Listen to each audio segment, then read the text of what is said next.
Part 3. The Battle of Vo Mimbre. Excerpted from the prose epic, The Latter Days of the House of Mimbre, by the Arendish bard, Deval the Lame. Footnote. This section is pastiche romance, intended to establish Arendish psychology. End of footnote. Note, while some aspects of this work are obviously ludicrous, and the author has taken a great deal of poetic license with facts, the piece has a certain rude charm. The spells, enchantments, sorcery, and other magical claptrap are minimal when compared to other works in which everyone is a sorcerer, and the gods themselves strode the battlefield. All imperial diplomats, emissaries, ambassadors, trade negotiators, and such functionaries assigned to the court at Vo Mimbre should be thoroughly familiar with this work, and most particularly with the portion excerpted here, before undertaking any official mission to Arendia. Further, it is considered mannerly and a sign of good breeding to sprinkle one's speech with quotations from this epic. The Arends are convinced that this rather pedestrian work is the world's greatest literary masterpiece, and there is even a cult among the nobility which maintains that Deval, the author, was divinely inspired at the time of the writing. The deliberate archaism of Arendish court speech is a reflection of the high style affected by this author, and officials of the Tolnedran Empire should strive to match the elevated speech mannerisms of the Arends in all dealings with them.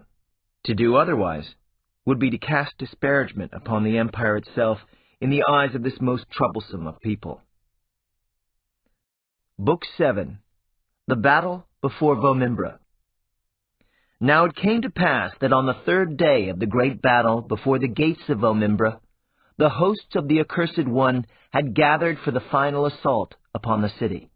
This, then, was their order of battle. The Murgos, commanded by their fell king, Adrak Thoros, held the left flank beside the river Arend to the east of the city. To the north, the Malloreon horde under the accursed Kaltorak himself held the center before the gates of the city. To the west, the Nadraks under Yar Lekthun and the Thols under Gethel Mardu held the right flank, encircling the city even again to the river which flowed out west of the city walls. In the center of the Malloreon horde stood the black iron pavilion of the dread Kaltorak himself, who had not issued forth during the first 2 days of the battle. And on the morning of the third day, a great horn was heard to blow from the forest to the north of the city, and another great horn was heard to answer from the hills to the east, and yet another horn sounded from within the city itself. Only this, nothing more. Doubts began to assail the Murgos, the Nadraks quailed, and there was fear in the hearts of the Thols. None knew the portent of the horns, and the dark kings were troubled and sought counsel with Kaltorak, their overking and their god, but still he issued not forth from his iron pavilion. The Malloreons clashed their cruel spears against their shields and made fierce outcry to hearten their allies. Again the horn blew to the north, and again was it answered by a trumpeting from the east and by a brazen reply from the city. And yet was there no movement or sound to reveal the nature of them that sounded those solitary notes. Nadrak riders went out from the host to the north. Black and grim was their armor, and bright were their swords. They came not back, and the dark forest gave no sound to tell of their fate. Murgo riders went out from the host to the east. Smoky red were their mail shirts, and cruel were the maces and the axes of the Murgos.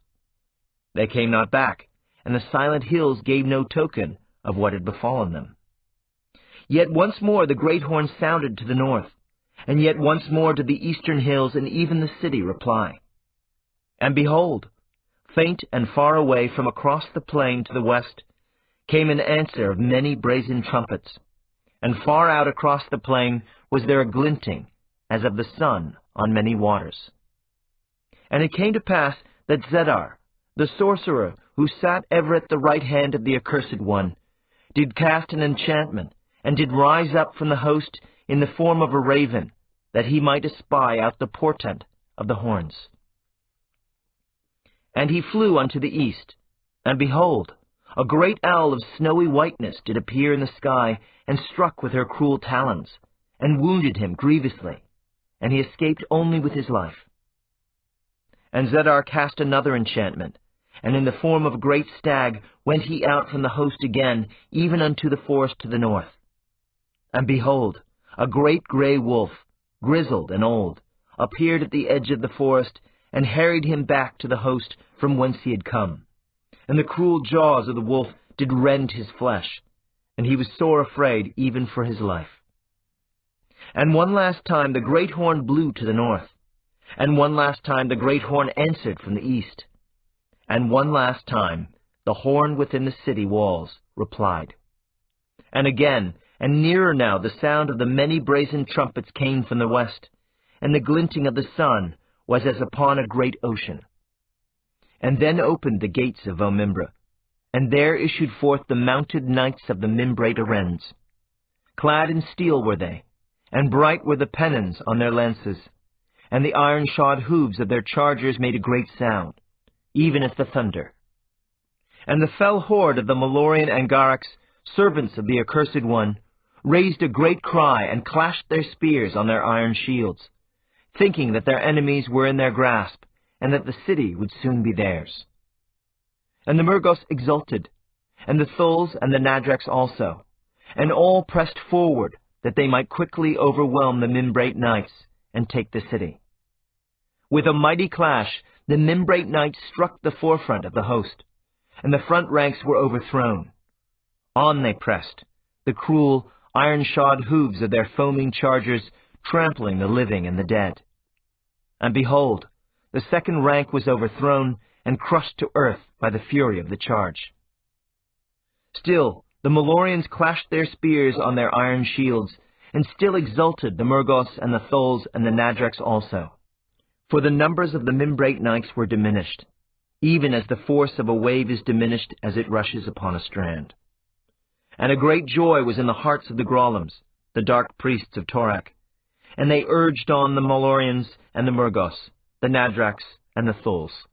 And then, even as the watchers from the walls of the city despaired, a great thunder arose from the east, and there burst forth from the low and sullen hills a great charge of many warriors.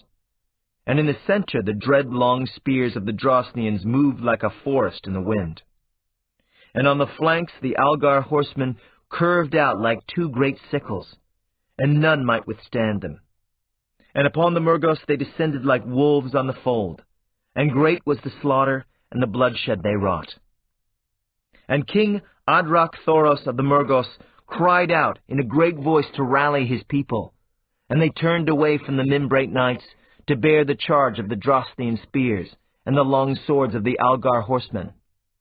But their axes could not reach past the long spears of the Drosnians, and they fell before them.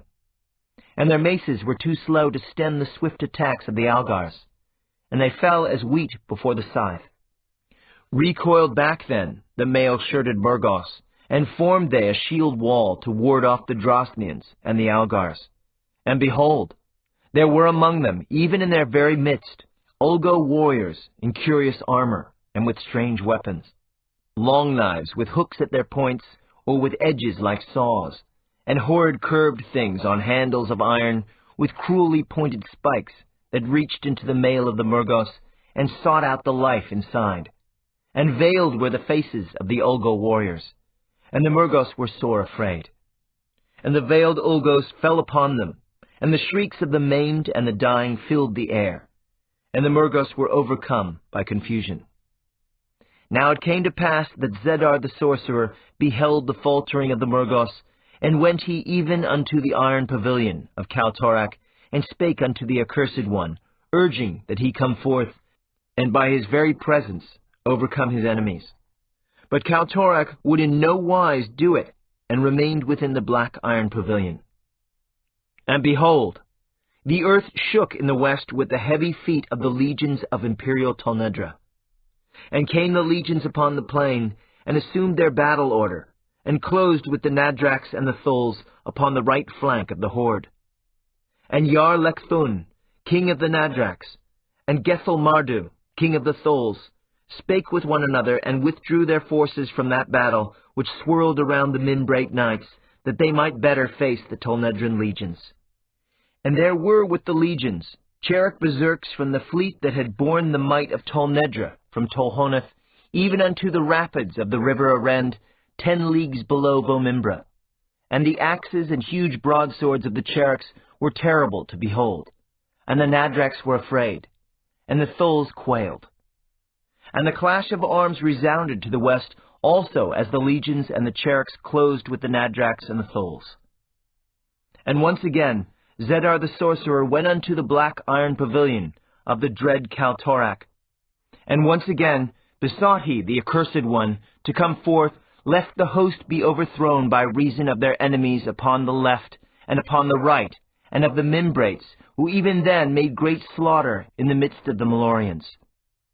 And Kaltorak spake unto him despitefully, saying, Art thou so afraid, Zedar, of a handful of Mimbrates?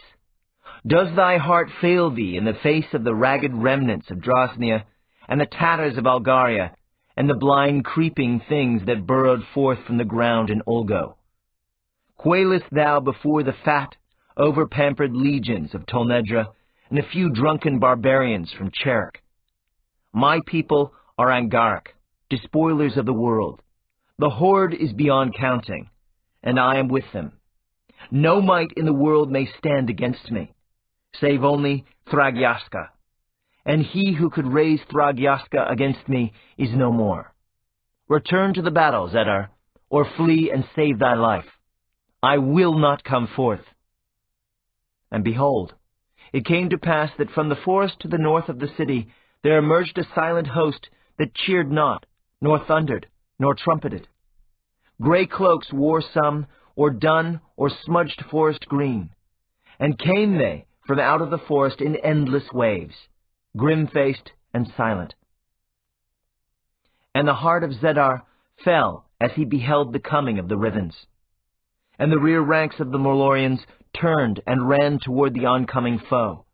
But the forest-green warriors were Asturian bowmen, and the Malloreons fell like mown wheat beneath the storm of their arrows. And still the silent Rivans came, and with them the solid men of Sendaria. And they closed with the host and slew the Malloreons with abandon.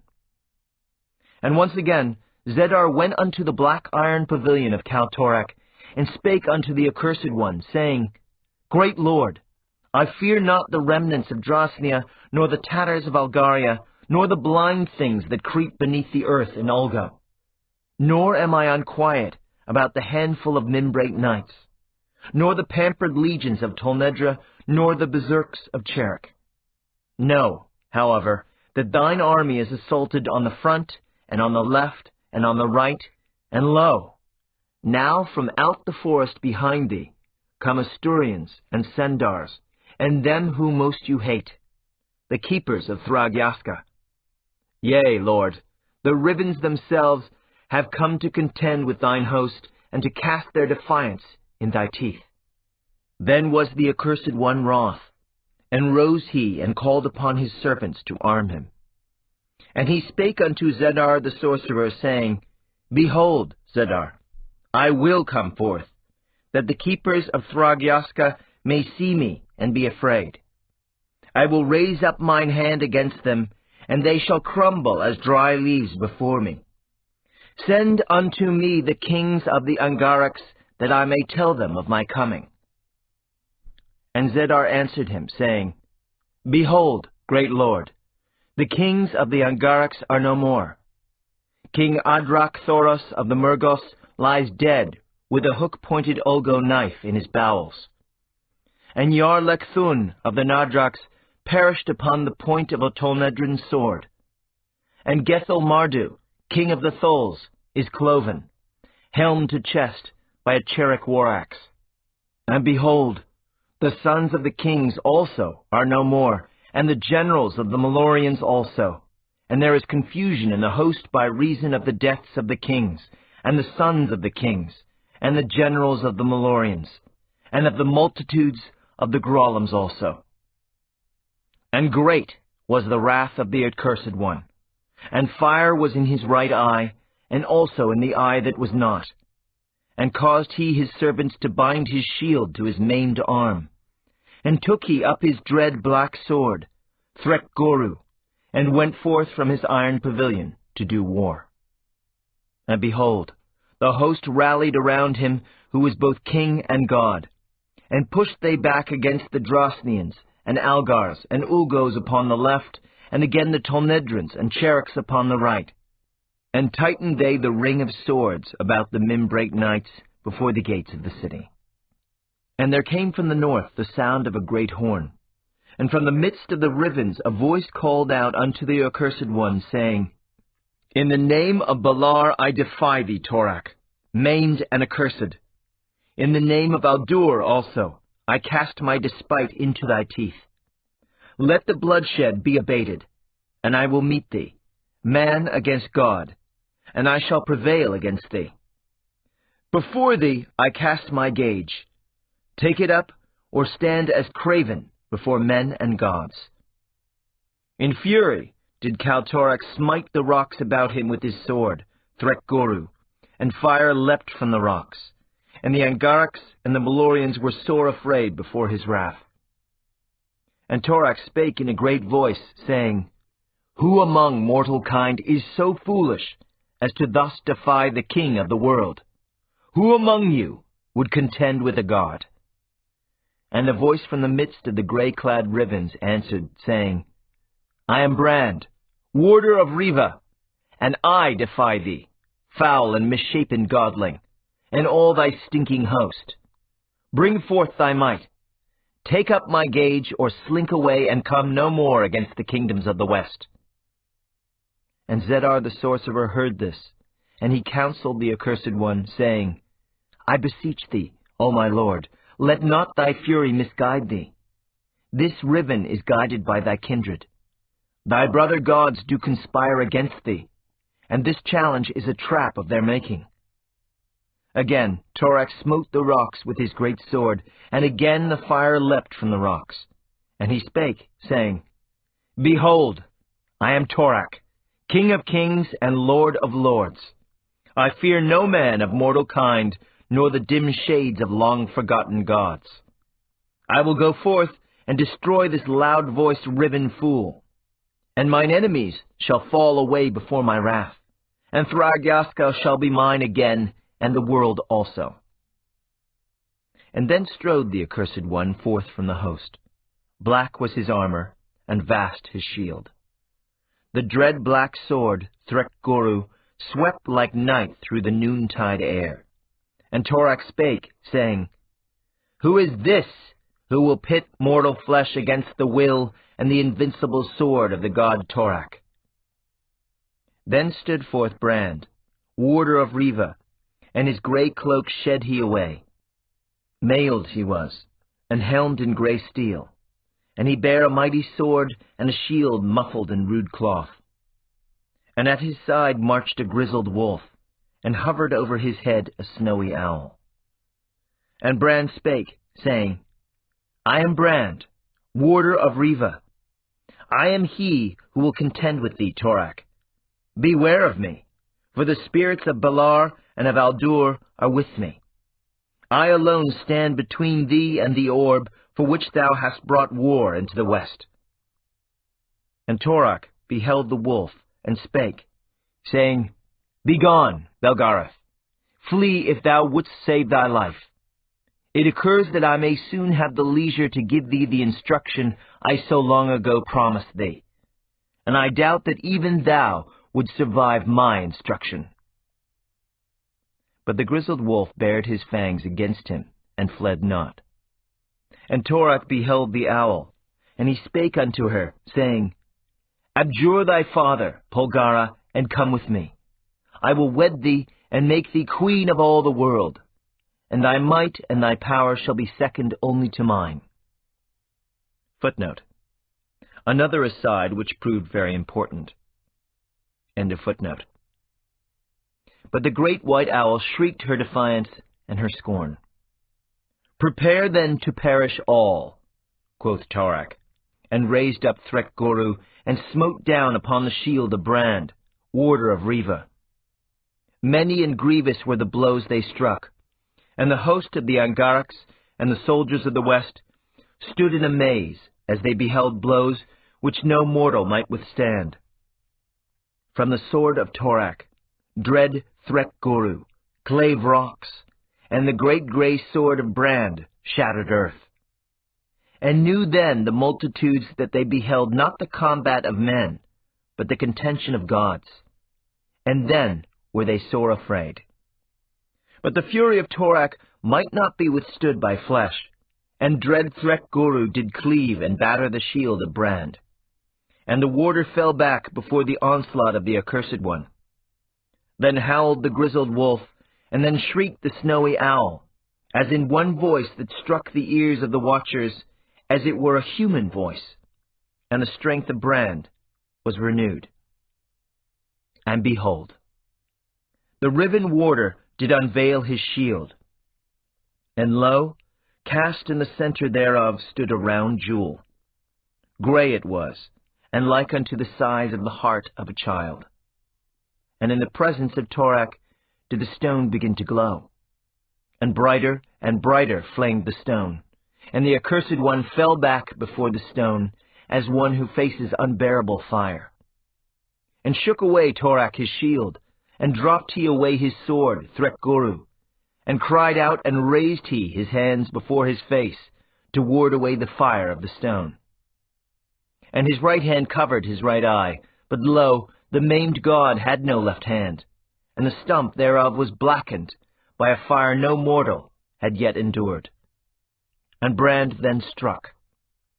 Two-handed held he his nameless grey sword, as a man might hold a dagger, and plunged he the grey sword not at chest armour, nor gorget. For knew he that a god may not be smitten, save where he hath been injured before. Struck Brand, therefore, at the eye that was not. And behold, the point of Brand's sword struck true, and did pierce the visor of the accursed one, and passed even into the eye that was not.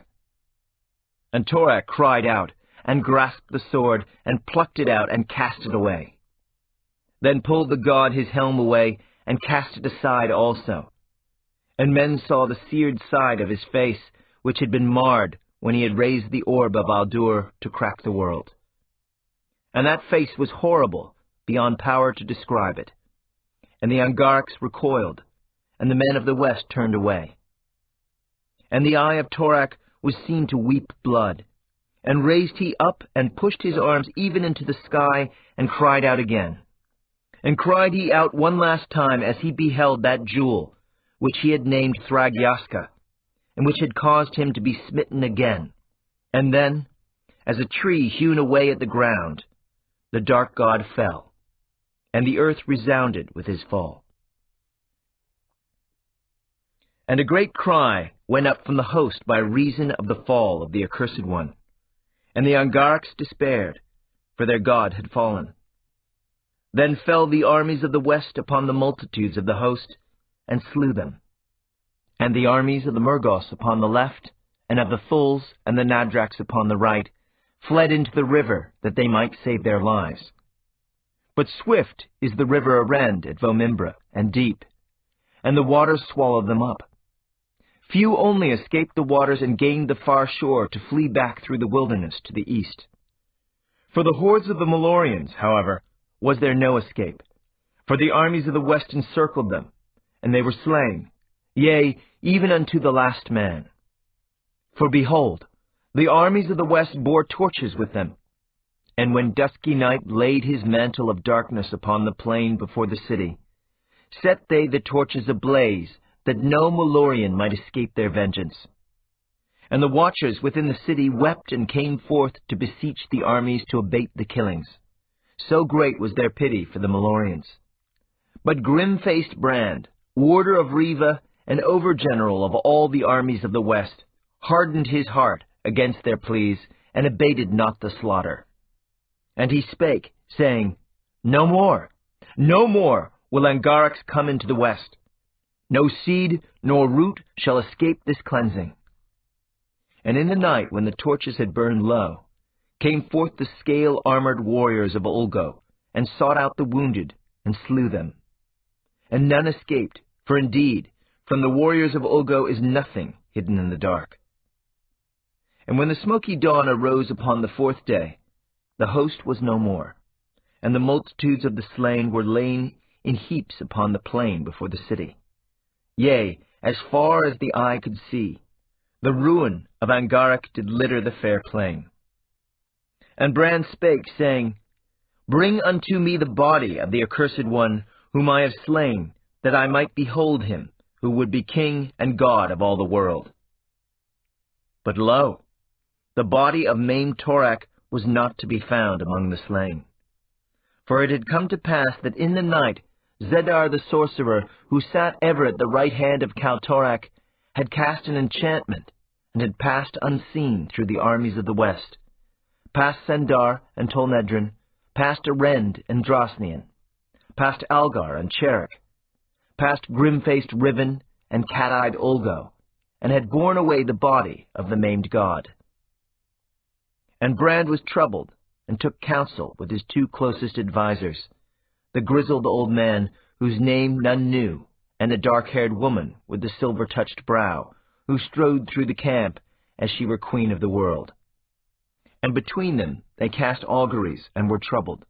And the aged man spake, saying, Behold, warder of Riva, thine enemy hath escaped thee. Torak is not dead, but sleeps only, and will arise again. And Bran spake, saying, He is slain. The nameless sword I bear hath bereft him of life. None may withstand such a stroke as the accursed one was dealt. And the aged man spake, saying, Be not over-proud, warder of Riva. Torak, king and god of the Angarachs, is not of mortal kind. He is a god, a dark god, and an evil, but a god nonetheless. No stroke by mortal weapon, though it pierce his very heart, may slay him. Even now hath Belzadar, the traitor, borne him away and concealed him, lest we find him and chain him against his awakening. And Bran was chastened by the words of his counselor, and he spake, saying, And when will the dark god awaken? I must know that I might prepare the kingdoms of the west against his return. And the woman spake, saying, When once again a king of the line of Riva sits upon his northern throne, when the fire of Aldur's orb is rekindled by his touch, and the halls of the Riven King are filled with the light of the orb, then will the dark god awaken and come forth from his sleep to do war against the west and against the Riven King. And then it shall come to pass that they shall meet, even as thou and Torak have met, and one shall slay the other, and the fate of the world shall be decided by that meeting. And Bran spake, saying, But the line of Riva is no more, and the halls of the Riven King are dark and unused. How shall the line be renewed when it lies dead? How may a dead tree bear fruit? And if Torak be a god, as thou hast said, how may even the great sword of the Riven King overcome him? And the woman answered him, saying, The dead tree hath borne its fruit, and the seeds thereof have lain concealed many centuries, and will for many more. When the time has come, he will arise to claim his own, and the fire of Aldur's orb will be kindled in rejoicing as a sign unto thy people that their king has returned. And know, quoth the aged man, the sword of the Riven King is not a mortal weapon. Aldur's orb, which is its pommel stone, is the creation of the god Aldur. And the two stars which fell and were forged by Riva to make the hilts and the blade were sent by the god Balar. And behold, the spirits of the two gods are in the sword. With that sword may Torak One-Eye be overthrown, and with that sword only. But the sword hangs upon the great black rock at the back of the throne in Riva, quoth Brand. The orb which thou didst command that I put in the shield is no longer attached thereunto. The throne room of the Riven King is dank and unused, and the dampness of the sea hath crept in, and the sword bleeds red rust from its point unto the black face of the rock, weeping away its substance, since the Rivan kings are no more. "Behold, Brand, warder of Riva," quoth the woman ever imperious. "The sword of Riva may bleed rust for 10,000 years, and lose not 1 ounce of its substance. It is a holy thing, forged by Riva himself, and the spirits of Balar and of Aldur are in it. It may not pass away, neither may it change nor alter. It abides against the coming of the great battle wherein the fate of the world shall be decided. That is its purpose. For that only was it forged. It is an instrument, fated to be raised in the contention of gods. Forged was it to spill out the immortal life of Torak. It hath no other purpose, and it will abide against the time of the accomplishment of that purpose, even if it must be unto the very end of days." And Brand was content, and set he his armies to cleansing the battlefield before the city of the wreckage of Angarak, of Murgo and Thol, of Nadrak and Grolim, and of the unnumbered dead of vast Malloreon. And when it was completed, the nobles of Erendia came unto him, saying, "Behold, the king of the Mimbrates is dead, and the warlord of the Asturians also. For they have slain each other in single combat. So great was their hatred one for the other. Remain with us, Brand, and be thou our king, lest the civil war which hath sundered the Arens for uncounted centuries break forth again, and set Erendia aflame." And Brand spake, saying, "Who is the heir to the Mimbrate throne, whom my kinship would dispossess? And where is the fruit of the Asturian dukes, who would also contend my ascension to the throne?" "Corudullan is crown prince of the Mimbrates," quoth the nobles. "Is there none other?" quoth Brand. "None, lord," quoth the nobles. "The line ends with him. 1 sword thrust, and the house of Mimbre is no more." Brand looked upon them, and spake not. "And Maya Sarana is the last of the Asturian line," quoth the nobles. "She is quite young and slender. A sharp knife drawn across her throat will end Astur as easily as Mimbre." And Brand spake, saying, "Bring them to me." And it was done. And he spake unto them, saying, "Now ends the bloodshed between Astur and Mimbre. It is my will that thou be wed, one unto the other." And Corudullan, crown prince of Mimbre, spake hotly, saying, "Sooner would I die than suffer the dishonor of marriage to some foul whelp of forest brigands." And Maya Sarana, Duchess of Astur, spake with equal heat, saying, "Thou mayest command, great Brand, warder of Riva, but if rope or knife or spear or high wall or the deep cold river still have power to take life, thou shalt not bring me breathing unto the marriage bed of some degenerate offspring of thieves and usurpers." And Brand was wroth at their pride, and their despite unto his will. And he caused them to be imprisoned together in a high tower on the south wall of the city. And the barons of Erendia were gloomy at this, and swore that the two would never be reconciled, nor would they bend to the will of Brand. But Brand counselled patience, and turned to other matters. And it came to pass that the kings of the west gathered in the great encampment before the city of Vo Mimbre on the plain of Erendia. Splendid was the pavilion in which they met, and mighty were the kings. And Ormic, king of the ever-practical Sendar, spake, saying, "Behold, the kings of the west are assembled.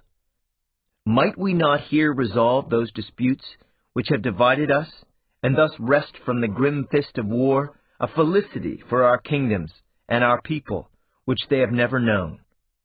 Let us here, my brothers, upon this field of war, examine peace." And the other kings marveled at the good sense of the king of the Sendars, for in truth he seemed a foolish man.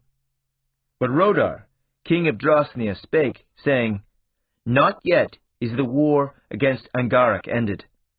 Still are there Nadrak garrisons in the ruins of Boktor and Kotu, and dark Grolim priests hunt the marshes of Rin, for the sons and daughters of Drasbulnek to sacrifice on the altars of Torak One-Eye. And Choram, king of Belgariad and chief of the clan chiefs, spake, saying, And still is there war in Belgariad. The stronghold of the Algars is besieged by Murgos.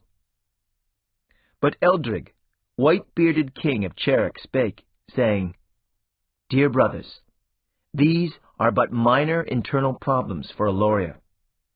The eviction of a few unwanted guests is not a problem with which we need concern Imperial Tolnedra, noble Arendia, nor holy Olgo. Now that Torak is overthrown, Aloria may dispose of the rags of Angarak at its leisure. The kings of the west face here a greater destiny.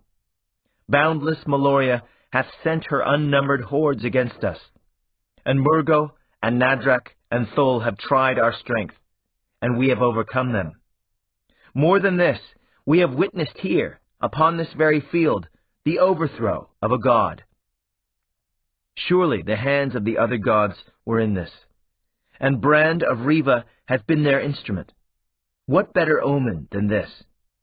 Know now, dear brothers, I, Eldrig, king of Cherek, of the blood and bone of Cherek Bareshoulders, eldest of the Alorn kings, swear fealty to Brand of Riva as overlord of the west. And rose he and saluted Brand, warder of Riva, with his great war axe. And Choram of Belgariad rose also, saying, Great indeed is the wisdom of my venerable brother of Cherek, who hath pointed out the will of the gods. For their guidance was with Brand of Riva as he led us against the hordes of Angarak, and their guidance will surely be with him still in the peace we now face. I, Choram, chief of the clan chiefs, king of the Algars, descendant of Algar Fleetfoot, also swear fealty to Brand of Riva as overlord of the west. And saluted he Brand with his great curved sword. And then rose Rodar of Drasnia, saying, The children of the bear gods speak as one. All of Aloria is again one people and one nation. I, Rodar, king of northernmost Drasnia, descendant of Drasbulnek, pledge fealty to Brand of Riva as overlord of the west. And saluted he Brand with his short, broad-bladed sword.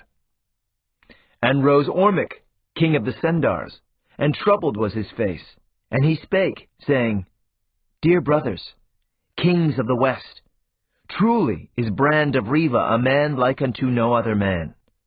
Who else among us hath overthrown a god? And I say unto you now, that whatsoever Brand commandeth me to do, that will I do. And wheresoever he leads, there will I follow. Yea, be it into fire or into water, and pledge I here fealty unto Brand of Riva, I and all of Sindaria with me. And Sindaria stands with Aloria as one people under the overlordship of Brand of Riva. But, dear brothers, some there are here who perceive not the glory which we have here beheld. For some, it is a simple matter to perceive the touch of the gods upon a man. For others, such perception comes not easy. A miracle can be not seen or can be ignored if the import of the miracle is not to their liking. The force of the West is here upon this field. The war which might here arise could rend us as boundless Malloreon, or the might of Angarak, with fell Torak at their head, might never have done. Truly, dear brothers, might the cities of the West be pulled down, and the kingdoms laid waste, and the people harried into the wilderness. Aloria is one, and Sindaria with them. But what of Imperial Tolnedra? How speaks holy Olgo? What says the queen of the serpent people in dark Yissa?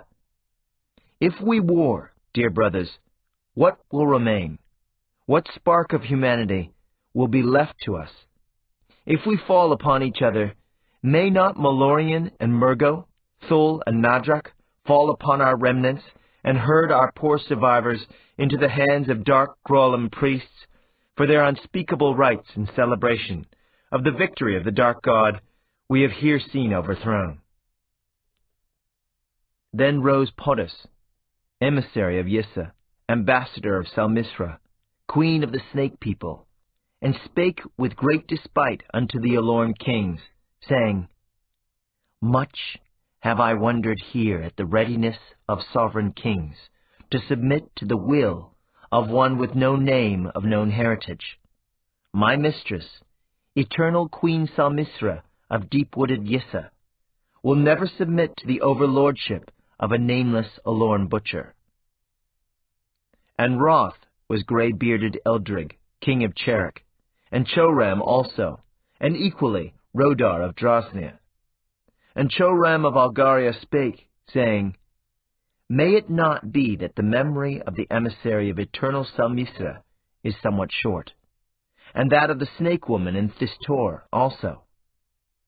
Might it not profit her to be reminded of the consequences of offending Aloria? Let us send her the head of this spiteful ambassador, that her memory might be refreshed. Then rose Murgan, ambassador of Tolnedra, to the court at Vo Mimbre, and spake, saying, Highnesses, great kings of the north, much wonder have we seen here. Great Brand, warrior without peer, hath overthrown dark Torak, and well have we avenged the wasting of Drosnia, and the invasion of Algaria upon the hordes of Angarak.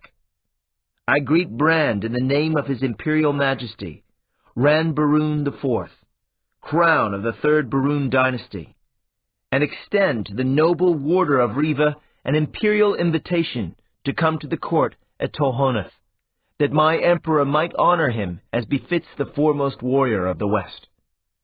Let us not, however, hasten into unchangeable decisions in the first flush of admiration and gratitude.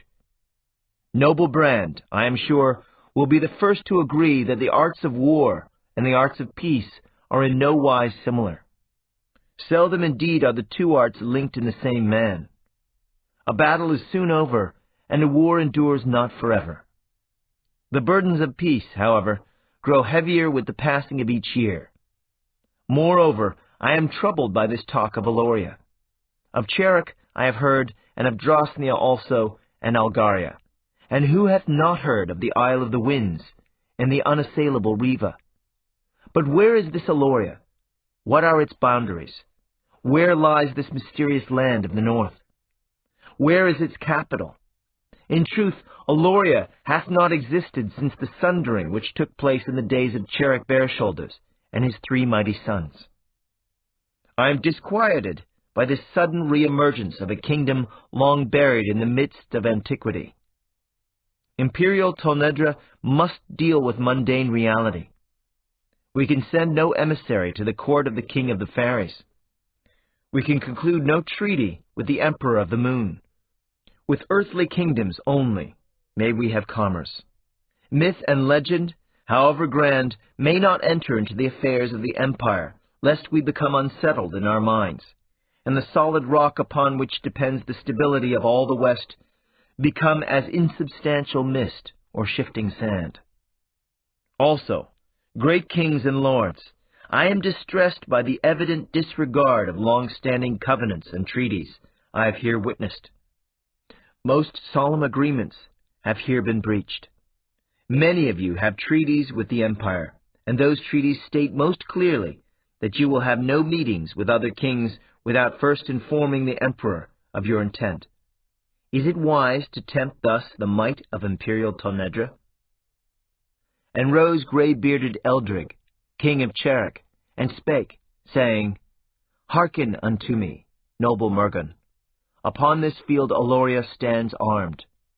We fear not the might of imperial Tolnedra. If it please you, you may carry news of our meeting here to Ran Barun. Cherek vessels are swift. It is possible that I myself may be in Tolhonath to greet you upon your arrival. And Choram of Algaria rose, saying, The horses of the Algars are also swift. I, too, will be in Tolhonath awaiting you. And Rodar rose, saying, I and my pikemen came 1,000 leagues to this field. The 200 to Tolhonath will not even shake the dust of battle from our feet. I also will await your coming in Tolhonath." Then quoth Eldrig, saying, "We would instruct your emperor in geography.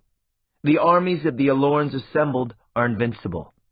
The boundaries of Aloria are where we say they are, and what we say is to be, will be. And if we must prove this to Ran Barun and to Salmisra, then so be it." Then spake the venerable Gorim of Olgol, saying, "Care must we use here, dear brothers, lest the spirit of Torak rejoice at our division. Words of spite and of warlike defiance are easy to say in the heat of a moment. They are difficult to unsay, even after years of sorrow have proved their folly. The Alorn kings would name Brand of Riva overlord of the West, by reason of his overthrow of the maimed god Torak, and also by reason that he is Alorn. Tolnedra and Yissa would honor Brand for his victory, but would perhaps not wish to submit themselves to his overlordship, because he is Alorn. Might not an accommodation be reached, dear brothers? Let us give Brand an imperial princess of Tolnedra to wed, and 1/3 of the treasury of Yissa, as tribute if he will withdraw from the uncomfortable eminence into which he hath been thrust." "Never," hissed Podus, emissary of eternal Salmisra. And troubled was Murgun, ambassador of Tolnedra, and he spake, saying, "Surely the Gorim of holy Olgo speaks in jest. The imperial princesses of Tolnedra are the fairest jewels of the empire. Their bestowing is decided oft-times even before their birth." Then Brand, warder of Riva, who had remained silent, arose and spake, saying, "Peace, brothers. No wife do I require, since she who shared my youth and bore my children awaits me in Riva. To me she is a greater jewel than all the princesses of all the empires of the earth. And I require not the treasury of Yissa, nor of any other kingdom. What should I do with it? The walls of Riva are complete, built by Iron Grip himself, and he it was who clave the rock that the river might come forth to bathe the feet of the city. What need hath a ribbon of treasure? We have one treasure already, and our race hath guarded it with our lives for 2,000 years and more.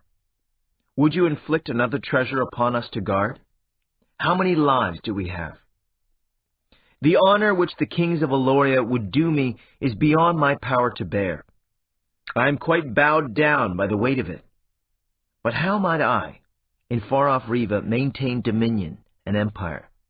How might I know when the people in deepest Yissa hungered, or the herds in farthest Algaria perished of thirst, or the caverns in holy Olgo fell down, trapping the children of Ul beneath the earth? And what of the gods? Will Nedra permit a son of the bear god to hold power in Tolhonath? Will Chaldan or Issa accept my overlordship in Erendia, or in the land of the snake people? And what of the mysterious Ul? And of Aldur, the god who stands apart? Overlordship may not be bestowed by men, but must come as a duty imposed by the gods. I may not, therefore, accept this honor. And must we all be wary here, lest in our seeming power we rise up to such heights that the gods become offended with us? Or if our contentions become too great, might we not see again the disputation of partisan gods? And if the gods make war, will they not destroy the world?" Then rose the aged man who had counseled the warder of Riva, and spake, saying, "Great is the wisdom of Brand. Hear his words, O kings and lords of the West, and offend not the gods by thine impiety. And yet might there not be some token of gratitude to Brand and to Riva?" And Gorim of Olgo looked long at the aged man, and knew him, and spake, saying, "Thou knowest, immortal one, that Torak is overthrown, but is not slain." "Yes," quoth the aged one, "and thou wouldst fulfill the prophecy. quoth the Gorim. It must be, quoth the Aged One. And if we bring not the prophecies into fruition through our own efforts, then will they come to pass in our despite, and oftentimes in strange and unseemly ways. The outcome of the great battle is still in doubt, and I would do all that might be done to aid the champion of the West. If he be not victorious, if he be slain, foul Torak will overcome the world and master it, and all men will be his slaves. And the Gorim of Olgo spake, saying, The prophecy is old, and its meaning may have been clouded by the falling of so many dusty years upon it. Art thou certain, immortal one, that it hath not been twisted by some events of the distant past? And the Aged One spake, saying, The auguries still hold true. The prophecy is intact. He will rise and will seek out his throne, and a great princess shall be his to wife. And at his coming shall Torak shake off his sleep and come again against the West. And the two shall meet and struggle, and one shall be slain, and the other shall be overlord of all the world. And he turned unto the Alorn kings and spake, saying, This was not well done, Eldrig of Cherrick. He who would twist a prophecy for his own ends casts his impiety into the teeth of the gods. The final battle is not yet come, and Torak is not slain. And Eldrig was wroth, and rose up as he would smite the Aged One. But the scales fell from his eyes, and he knew the one before him, and he trembled before him, and spake, saying, Forgive me, Ancient One, beloved of Aldur, and companion of Belar, that I did offend the gods, and thee. I wished only to live in the days of the fulfillment of the prophecy. And the Gorim of Olgo spake, saying, Great King of timeless Cherrick, the prophecy will be fulfilled. Not in thy time, nor in mine, however, shall it come to fruition. But the day will come when the King of the West shall ascend his throne, and the last battle shall be fought, and the fate of the world shall hinge upon that coming and that battle. What we have seen here is prelude. In the fullness of time shall the battle be joined, and we must be content that our part in this is needful, and the world is better for our having done what we have done. And turned he unto the Aged One, whose eyes were ever in shadow, and spake again, saying, And wilt thou abide his coming? And the Aged One answered, saying, Yea, I will abide, even if it be unto the end of days. And the Gorim spake, saying, Ul is with thee, even as Aldur and Belar. His blessing is upon thee, most ancient of men. And then rose he, and spake in a great voice that all assembled might hear, saying, Here is promised the princess of Tolnedra to be wife unto the king of Riva, who will be the Savior of the world. This is the will of Ul, and of Aldur, and of Belar, and of the other gods also. Let no man gainsay the voices of the gods, lest the gods in their wrath rise up and destroy him and all his race. And Murgan, ambassador of imperial Tolnedra, was distressed, and rose he and spake, saying, But all the world knows that the hall of the Rivan king is empty and desolate. No king sits on the Rivan throne. How may a princess of imperial Tolnedra be wed unto a phantom? And then spake the woman who was ever at the side of the Ancient One, who counselled Brand, saying, From this day forward, upon her 16th birthday, shall each princess of imperial Tolnedra present herself in the hall of the Rivan king. In her wedding gown shall she be clad, and 3 days shall she abide there against the coming of the king. And if he come not to claim her, shall she be free to go wheresoever her father, the emperor, shall decree, for she shall not be the favored one. And Murgan spake, saying, All Tolnedra shall rise against such an indignity. It may not be.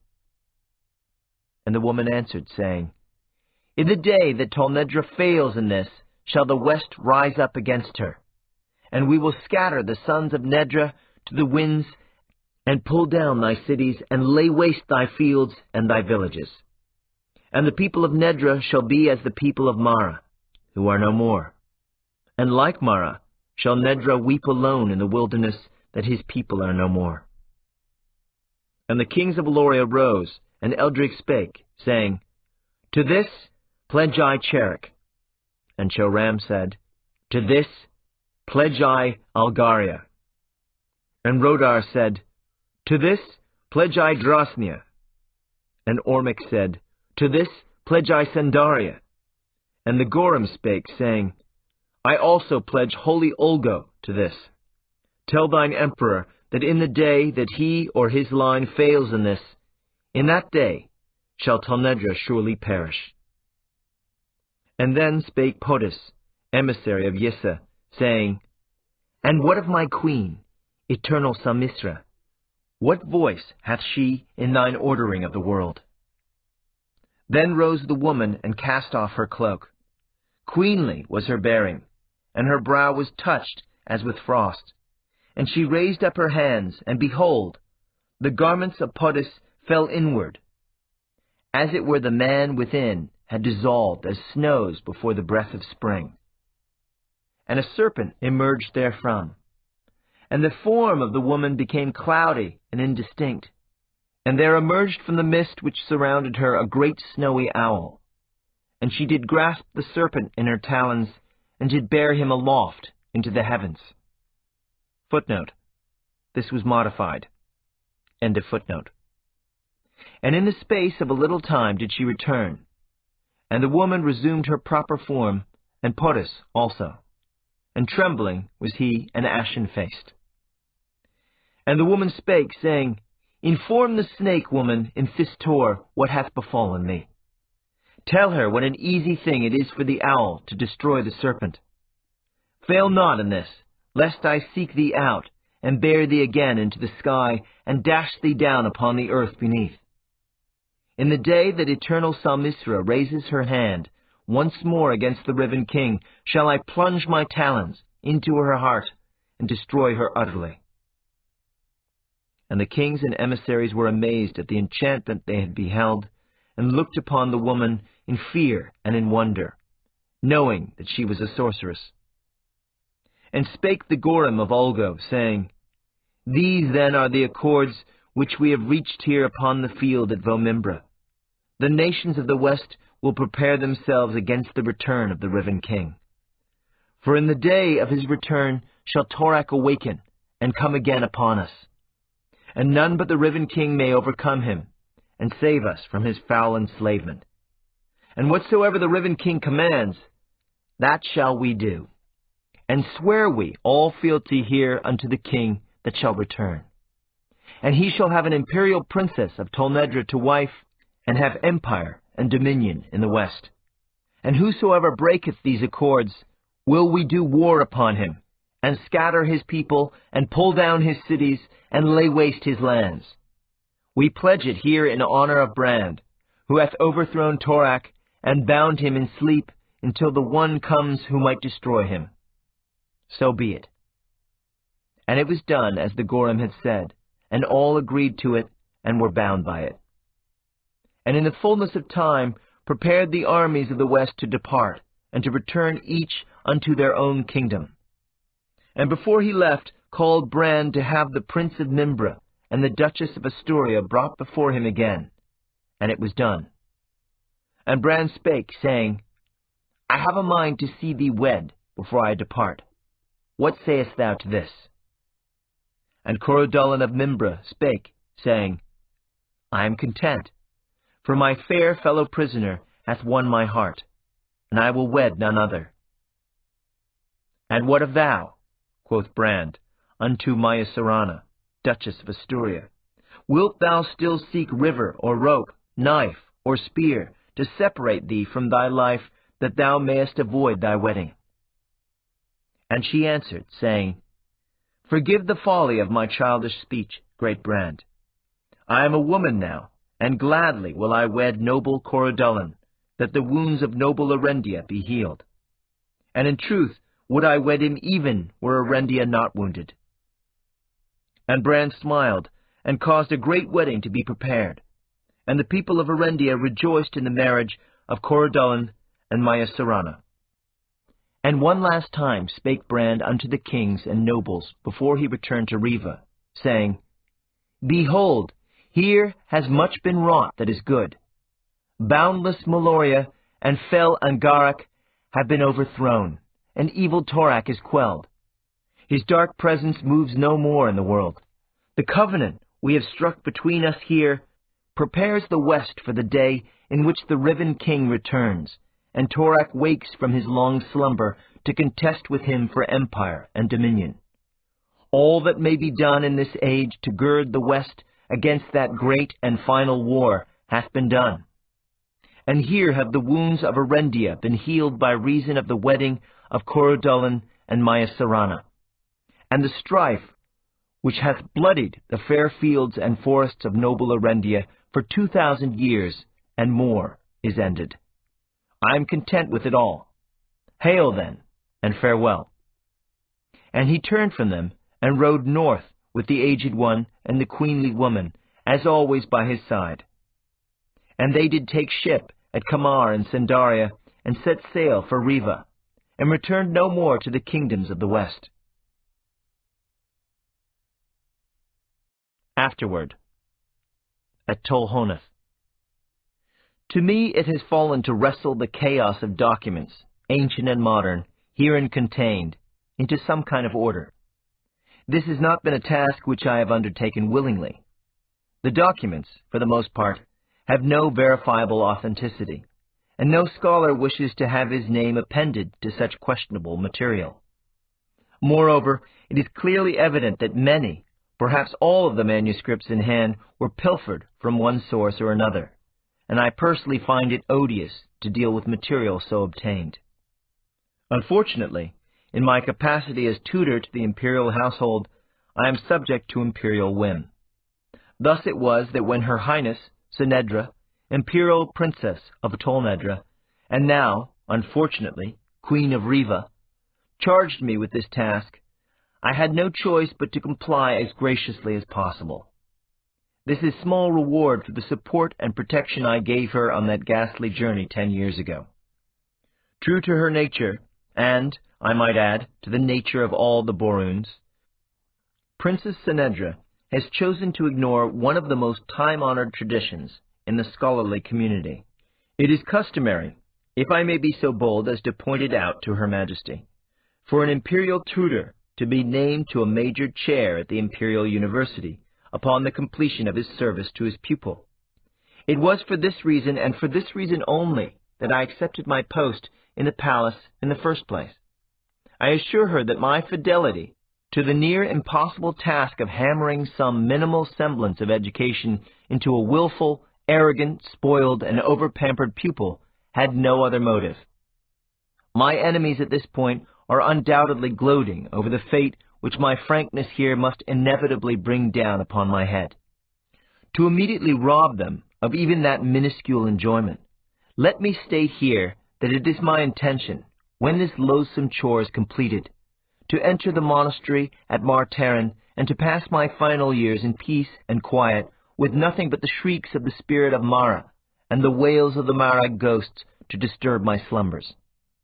From that sanctuary, beyond the reach of imperial punishment or reward, I shall have that last and best laugh at the discomfort my words here shall cause those who have so cruelly betrayed me. It is certainly fitting that those remarkable events of 10 years ago be recorded by a competent scholar, but this present mass of gibberish is certainly not that record. Once I am safely within the sanctuary at Martaran, I shall undertake that study. Let the mighty tremble at that prospect. It is my intention to present those events precisely as they occurred. I will not genuflect before some high-sounding but empty concept of Varun dignity, nor will I quiver in awe at the mention of the name of the Riven King. I know that Ran Barun the 23rd is a doddering old fool, a fitting crown to the third, and hopefully last, Barun dynasty. I know that Sinedra is a spoiled brat. I know that Garion, or Belgarian, as he now prefers to be called, is nothing more than a scullery boy who sits by sheerest accident on the throne at Riva. I know that Belgarath is a charlatan or a madman or worse. And I know that Pelgara, that impossible woman, is no better than she should be. But now to the documents in hand. When this mass of disorganized material was delivered to me by the ape-like Barak, I laughed at what was so obviously a fraud. The rambling, self-congratulatory preface by Belgarath provides an immediate clue as to how seriously one should take this entire thing. If we are to believe this absurd testimony, Belgarath is somewhat over 7,000 years old, consorts freely with gods, converses with beasts, and performs miracles with the wave of a hand. I am amazed that even the feeble intelligence of my former pupil accepted so ludicrous a story, for, though she has the typical Barun pig-headedness, she at least had the benefit of my tutelage during her formative years. The next collection in this welter of documents consists of a series of extracts from the sacred writings of the various peoples of the known world. The manuscripts, all stolen, I'm sure, are hardly subject to verification. The Proverbs of Nedra, for example, are from the list approved by the priests in the great temple at Tolhonath. The Lament of Mara presented here differs only marginally from a copy in my own library. The Book of Alorn is in keeping with the spirit of that barbaric race. The Book of Torak, however, is a translation from Old Angaric, a language with which I am unfamiliar, and is subject to all the woeful errors common in translations. And the so-called Book of Olgo is a patent absurdity. I have always been of the opinion that Olgos are nothing more than a race of fanatical heretics who should have been forcibly converted to a proper religion centuries ago. The section dealing with the history of the 12 kingdoms of the West, by contrast, is a solid and respectable piece of work, as well it should be. The document was stolen from, and still bears the seal of, the Imperial Library at Tolhonath. My only quarrel with the manuscript is the fact that it is the official version prepared with all that toadying flattery of the House of Barun, of which our present dynasty is so fond. The final section, the horrendous fairy tale account of the Battle of Vo Mimbre, is a fitting conclusion to this entire work, since it is filled from beginning to end with utter nonsense. And now my task is complete. I wish Her Imperial Highness all the joy in it she so richly deserves. I leave behind me one wish before I depart for Martaran. With all my heart, I pray to great Nedra that the Barun dynasty, which has so blighted the empire, be succeeded by the Honathites, a family with a proper respect for tradition, and one which knows how to suitably reward those who have served them. And now, farewell. Master Jeebers, Fellow of the Imperial Society, Tutor to the Imperial Household, done and sealed at Tolhonath in the year 5378. Intermission. Are you still there? What an amazing thing. If you've read the Belgariad, I'm sure you can see now where most of it originated. If you haven't read the Belgariad, why are you reading this? The studies you've just so bravely endured gave us the story. Our character sketches gave us our people. The dialogue grew out of the actual writing. I'm sure you noticed a certain amount of bickering among the troops. Grand and noble companionship sounds sort of nice, but both my wife and I had been in the military, so we know how unreal that notion is. Part of our aim was to create an epic fantasy with a heavy overlay of realism.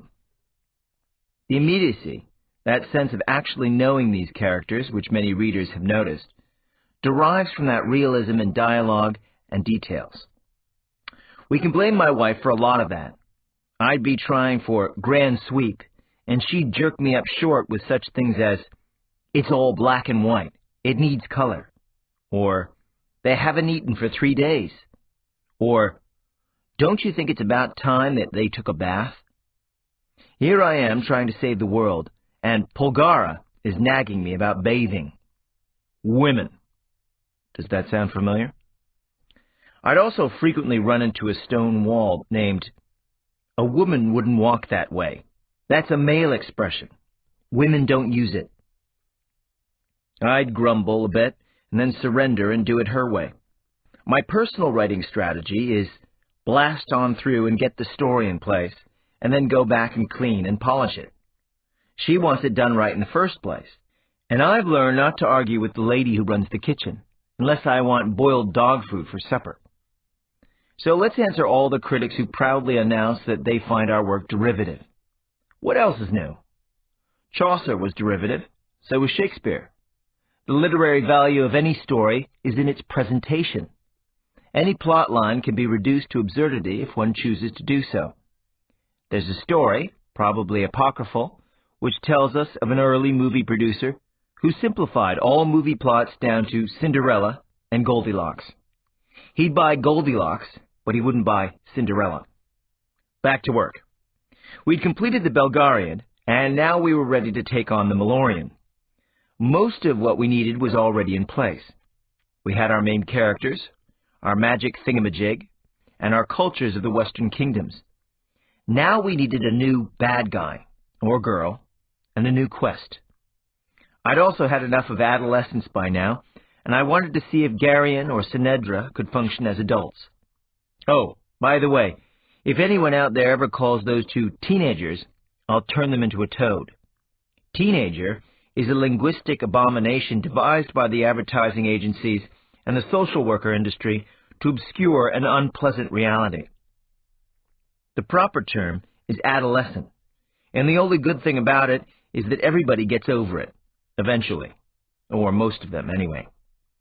We extended the geography in our new map, and then it was time to correct the injustice we'd done to the Angarics.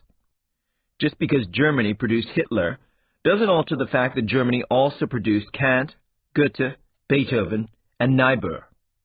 No race or nationality has a monopoly on either good or evil. Perfection in either direction simply doesn't exist in the real world, and it doesn't exist in our world either. On one occasion, Belgariad simplified the whole thing by discarding theology entirely and identifying the contending parties as them and us. You can't get much more to the point than that. We humanized the Angarics by humanizing Zakeh, and by stressing the significance of Ariand. The Christ-like quality of Ariand was quite deliberate. Torak was a mistake. Ariand was the original intent of the universe. Deep, huh? The tiresome history of the Angaric kingdoms was handed off to the scholars at the University of Melcene, who were just as stuffy and wrong-headed as their counterparts at the University of Tolhonath. It worked for us in the Belgariad, so it was probably going to work just as well in the Malloreon. If it ain't busted, don't fix it. And it worked again. Then we substituted the Malloreon Gospels for the Holy Books in the Belgariad preliminaries. The intent was the same. Our overall thesis was that there are two worlds running side by side, the ordinary, mundane world, and the theological magic world. When they start to overlap, all hell breaks loose, and you've got story. You're neck-deep in story. Did you want to summarize the 20th century? Try that as a starting point. To get story, we were obliged to become Manichees, maintaining that good and evil are evenly matched. If God is all-powerful, why are we so worried about the devil? When the medieval church declared Manichaeism to be a heresy, she squirmed a lot, but never did answer that specific question. I won't either. We also added a note of existentialism by forcing Siratis, acting for all of mankind, to make the final choice between good and evil. It makes a good story, but it probably shouldn't be accepted as the basis for a system of personal belief, since it might get you into a lot of trouble.